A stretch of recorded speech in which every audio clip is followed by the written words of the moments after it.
Welcome to the Life in High Gear podcast. I'm your host, Kristin, and this is episode 33. I want to acknowledge the fact that a lot of you are feeling really tense with everything that has gone on in the last year in our world. So wherever you are, wherever you're watching this or listening to this, just place a hand on your belly, and here's why. I want you to exhale whatever is in your lungs. Get rid of anything old, stale. Exhale out. And then find your nostrils and draw the breath in. If you have been tense, if you have been worried, if you've been nervous about stuff, you are in the right place. I've got what you need to feel grounded, to feel calm. And today I'm going to give you 7 ways for you to achieve emotional resilience. 7 different things you're going to go through. And by the end of those 7 things, you will be emotionally resilient. It's something you can do literally every day. And it's a beautiful practice. It's very, very cool. So someone taught it to me and I'm going to teach it to you. Before we go any further, I want to say thank you to those of you who are monthly supporters of the Life in High Gear podcast on Patreon. So if you're not doing so yet, you can go over to patreon.com/lifeinhighgear and give a monthly little present to say that you support this podcast, this information. And here's a great reason why you do that now. You'll do that because the people who support this podcast, I am going to be giving things monthly that I only give to my private clients, my private coaching clients. So a monthly life hack is what you'll get as my gift to you as a thank you for supporting this information, for supporting this podcast. So head on over to patreon.com/lifeinhighgear and support. And thank you for doing that. You can also go to the link that's in the show notes for this podcast. So you'll get that life hack. So look forward to that. If you're listening to this on Apple Podcasts, you can rate and review this podcast. And please do that because it helps. Not only is it a way of saying thank you, that's free. And it's a way of helping other people find this information. So the more people who are less neurotic and more calm, the better, the way I see it. And I'm sure you'll agree. So please rate and review on Apple. And then if you want bonus content, free content, now is a great time to go over to Instagram, to the Life in High Gear Instagram page. So it's Instagram.com/lifeinhighgear. And you can DM me there. You can see the free content there. I go live quite a bit. And so the lives are stored on my Instagram TV. And there's just a lot of good stuff to see on there. So go check that out. And then finally, if you're watching this, you already know this, but if you're listening, the Life in High Gear podcast is now on YouTube. So that means you can watch the podcast on YouTube. So you just go to the Life in High Gear YouTube channel and subscribe, rate, comment, tell us what you think, and you can watch me do the podcast. So there are 2. This is the second one. Episode 32 and 33 are up. So check that out. Okay, that was a mouthful. So thank you for listening to that. And I hope that you're breathing and soften through your jaw, especially. That's where we hold a lot of tension. Just see what happens when you open and shut your jaw. And see what happens there. See if you're holding tension in your belly, through your chest. Drop your shoulders away from your ears. And as you hear my voice, let it wash over you. So there's a saying in 12-step programs that's called, if you spot it, you've got it. And I'm going to explain that to you. What that means is if you're looking around, operating through your day, and you feel like other people are problematic, if you feel like other people are annoying, other people are grating and tap dancing on your last nerve, If you spot it, hard truth, that means you've got that in you. So if somebody else, some outside situation, as I say to you, people, places, things, if outside things are bothering you, that means something's not right with you spiritually inside. And that's okay. That's okay. That's okay. And I'll tell you why. You've got me. I've got your back. And I have those 7 things that we're going to go through to make you more emotionally resilient. Okay? So emotional resilience is a way of being able, it's a mindset. Emotional resilience is a way of being cool and chill and okay with no matter what happens to you, you're going to be okay.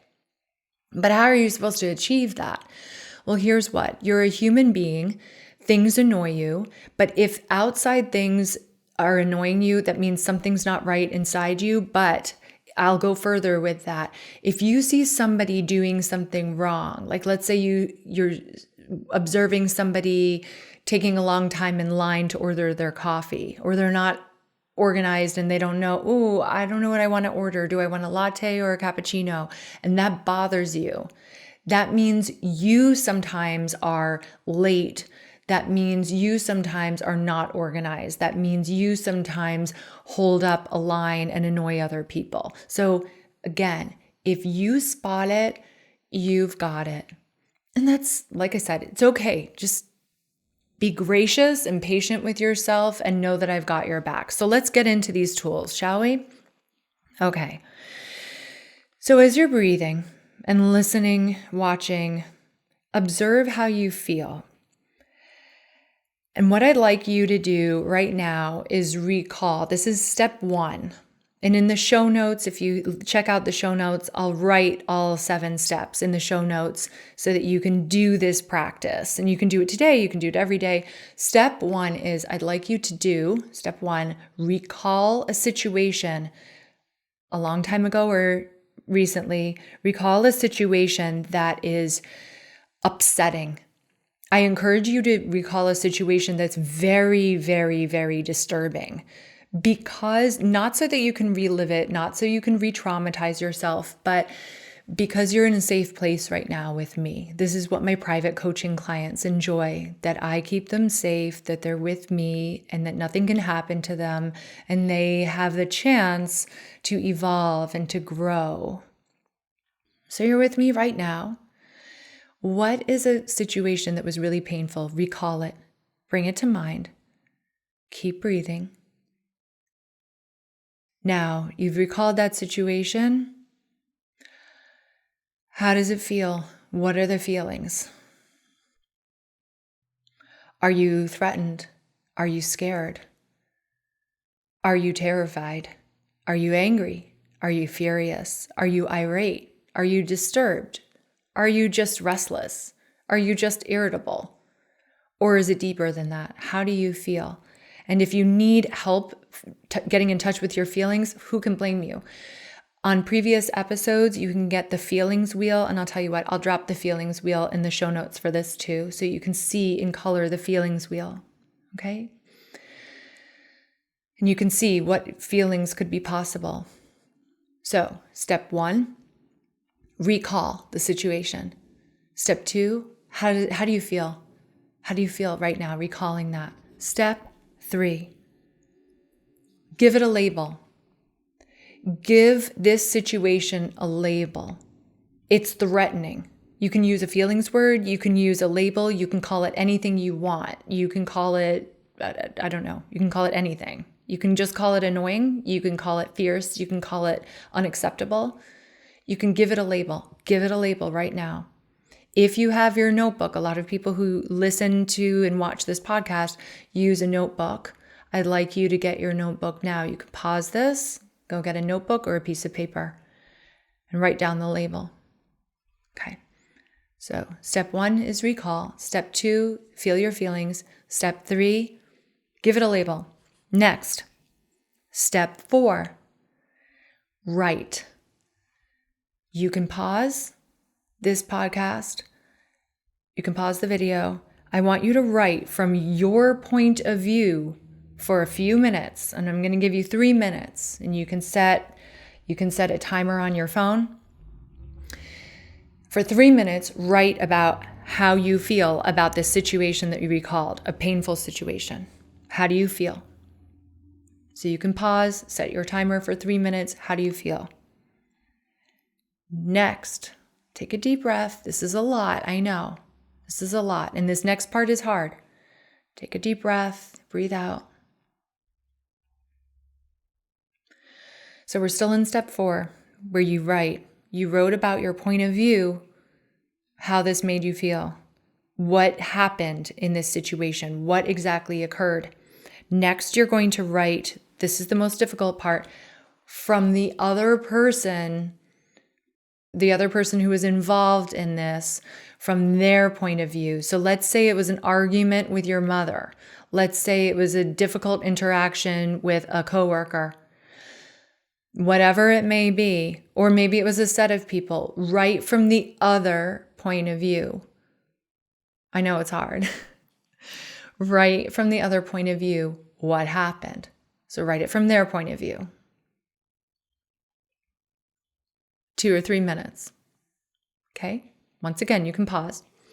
Next, you're going to write, we're still on step 4, you're going to write just as you would be a neutral observer. So let's say this all went down in a coffee shop, and there's a neutral observer, an observer who walks in and sees this like painful or overhears this painful, difficult interaction. Maybe it was even a physical fight. Maybe it was most likely an interaction. And maybe it took its course over a couple of days, weeks, months. A neutral observer who sees this all go down, I want you to write what the neutral observer would say about this. Neutral. So you take the sting out of it. It's not about you. It's not about the other party. Neutral observer. Okay, that's step 4. Step 5, I want you to share this now, what you wrote, and just your feelings, everything from steps 1 through 4, I want you to share. Step 5 is share this with someone you trust. It could be somebody neutral. It could be a friend. It could be anyone. It could be me. If you want to go into my DMs or email me at mylifeinhighgear@gmail.com, you can do that. I would love that. So you're going to share with a neutral person or a friend or just someone you trust. And if it's me, if you're already coaching with me, you'll share it with me. Share about this painful situation. Okay, so that's 5. Now, steps 6 and 7 are easy. Okay? Easy. You've done the hard part. The hard part was in step 4. So the next part is you're going to create a ritual. So let's say you have everything written down. You're going to hear a ripping sound on a piece of paper. So you have everything written down on a piece of paper. You have your point of view. This is back to step 4. You wrote down in step 4 your point of view about the situation, the other party's point of view, and then a neutral observer. You're going to take that piece of paper. It's enough to just rip it up. Okay, that's enough to just rip it up. But it would be great if you would burn this, or you can flush it down the toilet. You can throw it in a body of water. You can do whatever you want to do with it, but get rid of it. Just get rid of it. Okay? Once you do that, step 7 is breathe. And as you breathe, let's practice this now. As you breathe, just let go.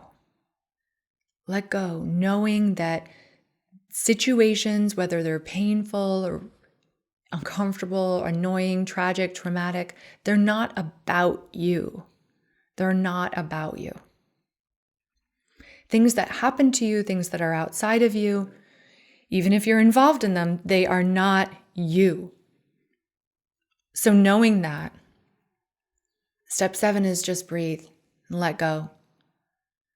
Some of you are going to have a hard time doing that, but that's why we're here together and we practice this. So if it feels right to you, put a hand on your belly.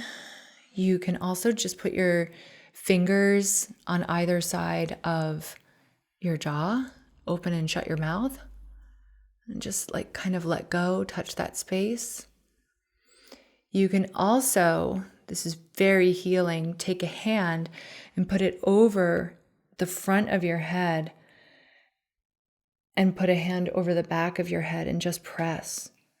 Or you can let go and just bring your chin all the way down to your chest, let your shoulders drop away from your ears, and you'll feel a lot escape out of the back of your neck. We talked about the jaw, but the back of the neck is a place where a lot of pain can live and is stored.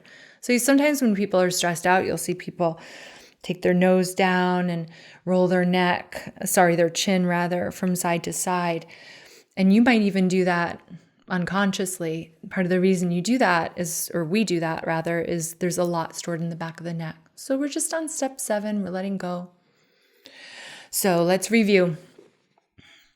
To have emotional resilience, we're not going to do this like spiritual dance where you just forget about it, or let's put that to the side and you compartmentalize things that are painful. When you compartmentalize and don't feel your feelings, and even worse, if you numb out with food, drugs, sex, alcohol, being busy with work, engaging in addictions, or just engaging in behavior that's meant to dampen your feelings are always going to be there, and you're going to have to feel and recall painful situations and feel your feelings no matter what. And it's worse and more difficult to feel them later. So that's why we're doing this. Okay. I care about all of you, and I want you to take these tools and really use them. Why do I want that? Well, frankly, I want more chill people walking around this world. And I believe I'm here to serve you, and I'm here for healing and problem solving. So let's review. Step 1, recall a situation that's painful. Step 2, feel your feelings about it. Go into the feelings wheel. If you're having trouble getting in touch with your feelings, feel your feelings. What are they? 3, what you do there is you give it a label, okay? So what you're going to do is label the situation. You can call it anything. Next is step 4, and this is where the tough stuff happens. You're going to write from your point of view what happened in the situation, write from the other person's point of view what happened in the situation, the other person or party. Okay, because maybe it's a financial institution, maybe it's a educational institution, maybe it's your brother. I don't know. You write from the other person or party's point of view, and then you're going to write from a third point of view, which is a neutral observer. So think about someone who just happens to see this all go down, or even a journalist, something like that. Then you're going to share, in step 5, share this with someone you trust. And then you're going to do the ritual, which is whatever you wrote down, you're going to take it, and I'm not a fan of crumpling it up and throwing it away, but you can if you need to do that for whatever reason. But see if you can set it to fire, flush it down the toilet, put it into, a lake or the ocean or whatever, something like that. Even if it's a little creek in a park near you, that would be great. And so you create a ritual around it, which is what the teacher Deepak Chopra says about this. This is part of his and many other teachers for that matter. This is part of a set of steps for emotional resilience. For me, I put this in 7 steps for you because I like the idea of breaking it down and making this really straightforward for you. So 6 is the ritual, and then 7 is the breathing and letting go. So since you're here, let's do that last part again. So sitting up straight, dropping your shoulders away, maybe closing the eyes, turning your attention inward, checking in with your inner landscape. Take an exhale. Gently let your lips close. Draw your breath in. And exhale. So you're letting go of nonsense. Keep breathing as you hear my voice. So these are some simple 7 steps, some simple things you can do to be more emotionally resilient. So think of a rubber band. If you watched or listened to episode 32, I talked about a rubber band. And if you want to know why I am talking about a rubber band, or if you're watching why I wear a rubber band on my wrist, you can go check out episode 32. Please do. You want to be like this. You want to be elastic, like Sia sings about in her song, Elastic Heart. You want to have a resilient, bouncy, easy way about you. So when you spot it, you've got it. When you see something outside you, that means something's not right in you, and you can always get right. I give you so many tools in every episode to be right with yourself and right with the rest of the world. So I will leave you with this. Please check out the way to subscribe and support everything that you're hearing and seeing here. So check out our YouTube, which is Life in High Gear. Subscribe, rate, comment. Check out Instagram, Life in High Gear. Check out all the free content there. Don't hesitate to slide into the DMs and say anything about how this is helping you. Love to hear that. Comment away, and definitely follow that account. And head to patreon.com/lifeinhighgear and consider, or just go ahead and do, support the podcast, because everyone who is a supporter gets a monthly life hack, and I will give you something yummy, juicy, delicious that will really help you.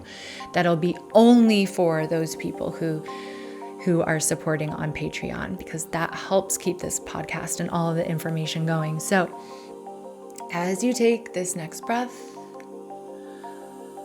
I want to say thank you to you. And until next time, be well.